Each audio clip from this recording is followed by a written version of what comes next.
नमस्कार विद्यार्थियों, आप सभी का दृष्टि कोचिंग ऑफिशियल में स्वागत है।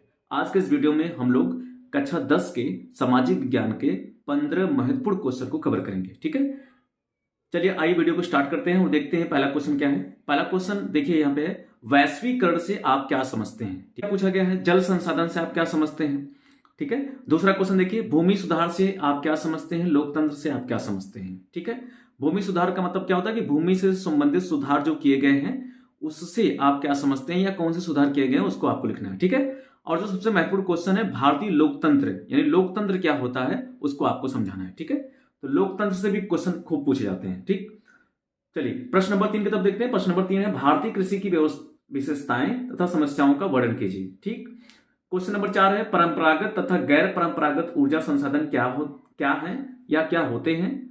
पांचवा क्वेश्चन मैंने फिर से लिया है यहाँ पर, लोकतंत्र क्या होता है या भारतीय लोकतंत्र की विशेषताएं भी पूछ लेता है। ठीक है, तो पूछता है कि भारतीय लोकतंत्र की विशेषताएं क्या है उसको वर्णन कीजिए। ठीक है, तो लोकतंत्र का मतलब क्या होता है आप अच्छे से उसको पढ़ लीजिएगा। और क्वेश्चन नंबर 6 की तरफ बढ़ते हैं। क्वेश्चन नंबर 6 है, जैव विविधता से आप क्या समझते हैं या जैव विविधता से क्या तात्पर्य है। ठीक है, और उसी के साइड में एक क्वेश्चन खूब पूछा जाता है, जैसे रोलेट एक्ट क्या होता है। ठीक है, तो इसको बारे में भी आप पढ़ लीजिएगा, रोलेट एक्ट क्या होता है। ठीक है, क्वेश्चन नंबर 7 देखिए, जर्मनी का एकीकरण तथा इटली का एकीकरण का वर्णन कीजिए। ठीक है, ये दोनों क्वेश्चन बहुत इंपॉर्टेंट है, चाहे तो जर्मनी का एकीकरण पूछ लेगा चाहे तो इटली का एकीकरण पूछ लेगा। ठीक है, इन दोनों क्वेश्चन में से कोई भी पूछ सकता है या तो हो सकता है दोनों पूछ ले। ठीक है, तो इसको जरूर पढ़ लीजिएगा। क्वेश्चन नंबर 8 देखिए, क्वेश्चन नंबर 8 है, 1789 फ्रांसीसी क्रांति तथा रूसी क्रांति पर टिप्पणी कीजिए। ये भी बहुत इंपॉर्टेंट क्वेश्चन है, इसमें भी से एक पूछा जा सकता है या दोनों पूछा जा सकता है, या तो फ्रांसीसी क्रांति पढ़ लीजिएगा अच्छे से और रूसी क्रांति अच्छे से पढ़ लीजिएगा। ठीक है, चलिए और आगे बढ़ते हैं क्वेश्चन नंबर 9 की तरफ। क्वेश्चन नंबर 9 क्या है, क्वेश्चन नंबर 9 है, महात्मा गांधी के असहयोग आंदोलन तथा सत्याग्रह आंदोलन यानी का वर्णन कीजिए। ठीक है, इसका मतलब ये कि महात्मा गांधी जैसे महात्मा गांधी ने जो भी आंदोलन चलाया, जैसे उन्होंने असहयोग आंदोलन चलाया, उसके बाद भारत छोड़ो आंदोलन चलाया, नमक दांडी यात्रा चलाया, उसके बाद सवर्ण अवज्ञा आंदोलन चलाया। ठीक है, तो ये जो महात्मा गांधी जी के द्वारा जो आंदोलन चलाए गए थे भारतीय राजनीति में, उसको जो है जरूर पढ़ लीजिए। जैसे इंपॉर्टेंट क्वेश्चन है महात्मा गांधी के असहयोग आंदोलन तथा सत्याग्रह। ठीक है, तो इसको जरूर पढ़ लीजिएगा, एक आंदोलन फिक्स है आना बोर्ड की परीक्षा में। ठीक है, क्वेश्चन नंबर 10 की तरफ देखते हैं, राजनीतिक दल से आप क्या समझते हैं। ठीक है, जैसे जो चुनाव होते हैं, चुनाव से सरकार चुनी जाती है और वो सरकार जनता पर शासन करती है, तो राजनीतिक दल से आप क्या समझते हैं इसको वर्णन करना है। और महामंदी के कारण, देखो ये कई बार प्रश्न पूछा गया है, महामंदी के कारणों का वर्णन कीजिए। ठीक है, तो जब आप क्वेश्चन बैंक पढ़ेंगे तो क्वेश्चन बैंक में जितने भी क्वेश्चन मैं आपको बता रहा हूं उस वीडियो में, उसको ट्रिक करके इसको जरूर पढ़ लीजिएगा। ठीक है, महामंदी के कारणों का वर्णन कीजिए। ठीक है, ये है। और क्वेश्चन नंबर 11 देखिए, सड़क परिवहन तथा संचार के साधनों का वर्णन कीजिए। या वाहन साधन है, कहीं से कहीं जाने की जो सुविधा है, तो उसके बारे में आपको डिटेल में लिखना होता है। ठीक है, चलिए क्वेश्चन नंबर 12 यानी क्वेश्चन नंबर 12 की तरफ बढ़ते हैं।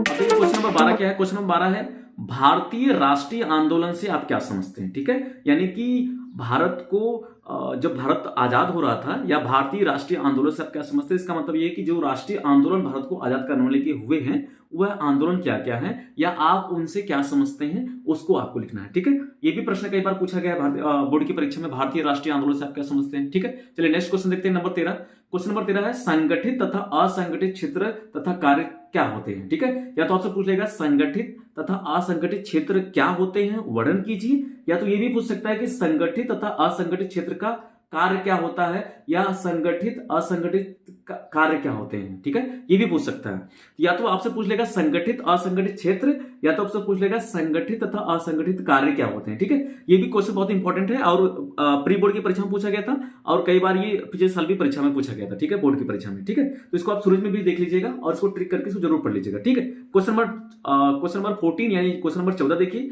क्वेश्चन 14 है, यूएनडीपी यानी यूएनडीपी क्या होता है, इसके फुल फॉर्म को पढ़ लीजिएगा, यानी यूएनडीपी का फुल फॉर्म क्या होता है वो पढ़ लीजिएगा और यूएनडीपी क्या होते हैं इसके बारे में डिटेल पढ़ लीजिएगा। ठीक है, इसको ट्रिक करके पढ़ लीजिएगा, ये भी इंपॉर्टेंट क्वेश्चन है, ये बहुविकल्प भी पूछा गया है और लॉन्ग वाले भी पूछा गया है। ठीक है, लास्ट क्वेश्चन और क्वेश्चन नंबर 15 देखते हैं, संघीय शासन तथा भारतीय संविधान की विशेषताएं, मतलब क्या पूछ सकते हैं कि संघीय शासन में क्या आता है। संघीय शासन मतलब केंद्र सरकार। ठीक है, संघीय शासन का मतलब होता है केंद्र सरकार आ जाती है उसमें, और उसके बाद या तो पूछ सकता है कि संघीय शासन क्या होते हैं या संघीय शासन की प्रणाली क्या होती है, उसको बताइए। या तो आपसे पूछ लेगा भारतीय संविधान की विशेषताएं क्या क्या हैं, उसको लिखिए, ठीक है। तो ये भी पूछ सकता है। और जब संघीय शासन पूछे तो आप समझ जाइए कि केंद्र सरकार की बात हो रही है। उसके बाद आपसे पूछा जा सकता है भाई राज्य सरकार भी तो पूछा सकता है, तो आपसे पूछा जाएगा राज्य सरकार क्या होती है, आपसे विधायिका पूछी जाएगी, आपसे लोकतंत्र पूछा जाएगा, आपसे न्यायपालिका कार्यपालिका पूछी जाएगी। तो ये सब प्रश्न जो है आने बिल्कुल स्वाभाविक है, ये सब जरूर पढ़ लीजिएगा, ठीक है। जब संघीय शासन पूछे तो आप समझिए कि केंद्र सरकार की बात हो रही है, इसमें आपको प्रधानमंत्री, राष्ट्रपति और मंत्रिपरिषद इन सब के बारे में लिखना होता है। और केंद्र सरकार जब पूछेगा तो आपको राष्ट्रपति और राज्यसभा, लोकसभा, ये सब चीजें आपको पढ़ना पड़ेगा, ठीक है। उसमें क्या होता है कि भाई संघीय शासन जो व्यवस्था चलती है वो केंद्र सरकार द्वारा चलाई जाती है।